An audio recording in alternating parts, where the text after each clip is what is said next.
এই ছবিটি সেই ফাতেমার ছোট্ট রাখাল লুসিয়ার ছবি।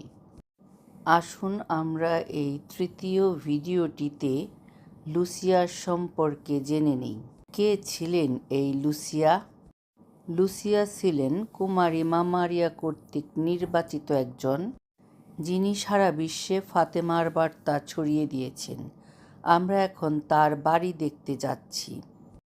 লুসিয়া যে বাড়িতে জন্মগ্রহণ করেছেন এবং মা মারিয়া আবির্ভাবের সময় তিনি যে বাড়িতে ছিলেন, সেই বাড়িটি ফাতেমার অভয়ারণ্য থেকে প্রায় 2 কিলোমিটার দূরের আলজাস্ট্রেল গ্রামে। সেখানে হেঁটে যেতে আমাদের 30 মিনিট সময় লেগেছিল। 1969 সালে এই বাড়িটি ফাতেমার শ্রাইন দ্বারা কিনে নেওয়া হয়েছিল এবং 19 আগস্ট 1992 সালে বাড়িটি একটি জাদুঘর হিসেবে উদ্বোধন করা হয়েছিল। এই গৃহ জাদুঘরটি সেই সময়ের যখন লুসিয়ারা এই বাড়িতে থাকতেন। সেই বাড়িতে যাবার পথে লুসিয়া কথা কিছু জেনে নেই। 1907 সালে 22 মার্চ লুসিয়া জন্মগ্রহণ করেছিলেন। তিনি তার 6 ভাই বোনদের মধ্যে সবচেয়ে ছোট ছিলেন আর জাসিন্তা ও ফ্রান্সিসের কাকাতো বোন ছিলেন। তার জীবনের সবচেয়ে গুরুত্বপূর্ণ দুটি দিন হল 13 মে 1917 সাল, যেদিন তিনি জাসিন্তা ও ফ্রান্সিসের সাথে প্রথমবার মা মারিয়ার দর্শন লাভ করেন, আর 13 ফেব্রুয়ারি 2005 সালে 97 বছর বয়সে, যেদিন তিনি প্রতিশ্রুত স্বর্গে যান। ঠিক যেমনটি কুমারী মা মারিয়া তাদেরকে বলেছিলেন। 15 মিনিট বন অতিক্রম করে এখন এই সুন্দর গোলাকার একটি জায়গায় আমরা এসেছি। তিনি 1922 সালে আবির্ভাবের পরে 14 বছর বয়সে পোর্তো শহরের দ্য সিস্টার অব ডরোথিস ভিলা স্কুলে ভর্তি হয়েছিলেন।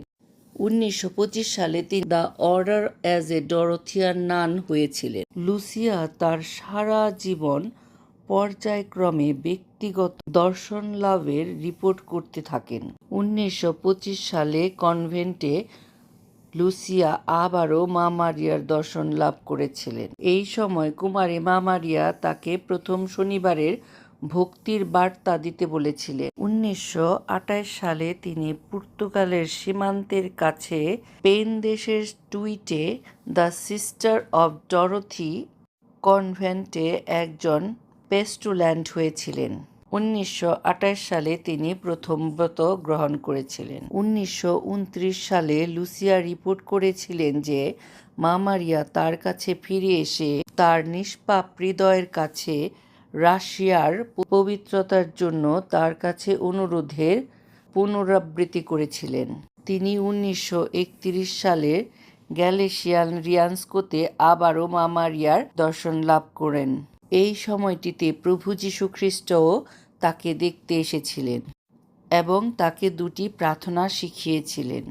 তিনি 1934 সালে তার চিরস্থায়ী ব্রত পালন করেন। 1946 সালে তিনি the Carmel of Saint Teresa convent of কমব্রাতে প্রবেশ করেন। তিনি 1949 সালে যিশু ও মা মারিয়ার পবিত্র হৃদয়ের সম্মান করে মারিয়া লুসিয়া নাম ধারণ করে সমারোহ ব্রত নিবারণের সময়। তিনি সিস্টার হবার পর বেশ কয়েকবার ফাতেমাতে বিভিন্ন অনুষ্ঠানে যোগদান করেছিলেন। 1967 সালের 13 মে তার জন্য একটি স্পর্শকাতর দিন ছিল।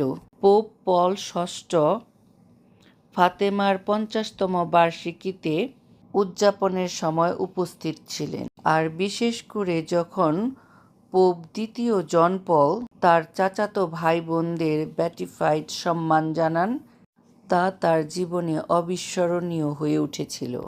ফাতেমার ঘটনাগুলো বিশ্বাসের যোগ্য ছিল এই রায় দেওয়ার পরে 1917 আর 1922 সালে তা রিপোর্ট করা হয়েছিল। তথ্যটি পরে সিস্টার লুসিয়ার স্মৃতিকথায় উল্লেখ করা হয়েছিল। ফাতেমার অলৌকিক ঘটনার কথা 2টি অংশে প্রকাশিত হয়েছিল। আমরা এখন প্রায় লুসিয়ার বাড়ির কাছাকাছি এসে গেছি। পরবর্তী প্রজন্মকে দেখানোর জন্য লুসিয়ার এই হাউসটিকে জাদুঘর করা হয়েছে। এই যে আপনারা দেখছেন সাদা রঙের বাড়িটি, এটি হচ্ছে লুসিয়ার বাড়ি। আবির্ভাবের সময় লুসিয়াদের জীবন কেমন ছিল তা এই ঘরটিতে ঢুকলেই সমস্ত কিছু সেই রকমই আছে যে সময়টিতে লুসিয়ারা এখানে থাকতেন।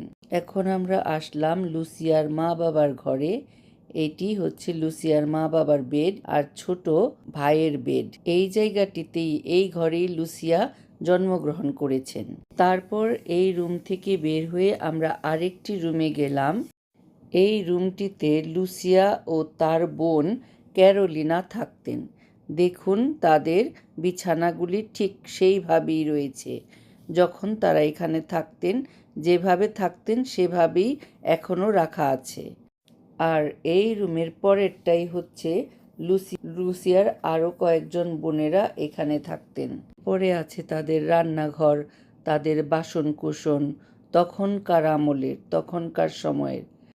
এখানে তাদের বেডরুম, লিভিং রুম, রান্নাঘর সবই খুব সুন্দর করে সাজিয়ে গুজিয়ে রাখা হয়েছে। দেখুন তখনকার দিনের হারিকেন, এটি হচ্ছে তারা কাপড় বুনতেন। তারপর তারা সেলাইয়ের মেশিনটা ছিল লুসিয়ার মায়ের লুম রুম। এছাড়া এখানে লুসিয়াদের পারিবারিক অনেকগুলো ছবি আছে। ছবিতে লুসিয়াদের সেই সমস্ত জিনিস বর্ণনা করা হয়েছে। এই যে দেখুন রান্নাঘর। এখানে এসে আমাদের সেই 1918 সালে নিয়ে গিয়েছিল। এখানকার বাড়িঘর, এখানকার রুমগুলো, দরজা, জানালা, রান্নাঘর সবকিছু দেখে আমি অভিভূত হয়ে গেছি। আর এই যে বাড়ির সামনের উঠোনে আছে বিরাট বড় ডুমুর গাছ। অনেক অনেক ডুমুর ধরেছিল। আমরা কতগুলো ডুমুর পেরেও খেয়েছি, খুব ভালো লেগেছে। লুসিয়াদের এই বাড়ি থেকে 200 মিটার দূরে আছে লুসিয়ার কাকাতো ভাই বোন ফ্রান্সিস জাসিন্তাদের বাড়ি। আমরা সেখানেও যাব, আমার পরের ভিডিওতে দেখাবো। মা মারিয়ার আবির্ভাবের আগে একজন স্বর্গদূত এই 3 রাখাল বালক বালিকার কাছে আবির্ভাব করেন প্রথমে। দেবদূতের সাথে এই 3 ছোট রাখালদের সাক্ষাৎটা ছিল শিশু শিক্ষক সম্বন্ধীয় শিক্ষাদান করা। তাদের শিক্ষাগত পাঠের লক্ষ্য ছিল একটি অনন্য তাৎপর্যপূর্ণ আশ্চর্যের প্রশিক্ষণ। এটি এমন একটি ঘটনা যার উপস্থিতি ও বার্তা সমগ্র মানবতার উদ্দেশ্যে সম্বোধন করা হয়। দেবদূত তাদেরকে 3 বার দেখা দিয়েছিলেন। প্রথমবার আর তৃতীয়বার দেখা দিয়েছিলেন 1916 সালের বসন্তকালে আর শরৎকালে লোকাডো ক্যাভিকোতে। দ্বিতীয়বার দেখা দিয়েছিলেন 1916 সালের গ্রীষ্মকালে। লুসিয়াদের বাড়ির পেছনে আর্মিয়ালো দেয়ালের কূপের কাছে দেবদূত হঠাৎ করে উঠে এসে বাচ্চাদের জিজ্ঞেস করলেন, তোমরা কি করছো? প্রার্থনা করো, অনেক প্রার্থনা করো। প্রভু যীশু ও মা মারিয়ার হৃদয় তোমাদের প্রতি অনেক করুণার আকাঙ্ক্ষা করে। প্রার্থনা করো আর পরমেশ্বরের প্রতি সর্বদা উদার থাকো। লুসিয়া জিজ্ঞেস করলেন, আমরা কিভাবে উদার হতে পারি? দেবদূত বললেন, যখনই তোমরা পারো প্রভুর কাছে পাপের ক্ষমা হিসেবে এবং পাপীদের ধর্মান্তরের জন্য আবেদন হিসেবে কিছু উৎসর্গ করো। এইভাবেই তোমরা শান্তি বয়ে নিয়ে আসবে। এই কূপের কাছেই জাসিন্তা পোপ মহোদয়কে কাঁদতে ও প্রার্থনা করতে দেখতে পেয়েছিলেন। দেবদূতের সাথে দ্বিতীয় সাক্ষাতের স্থান এটি।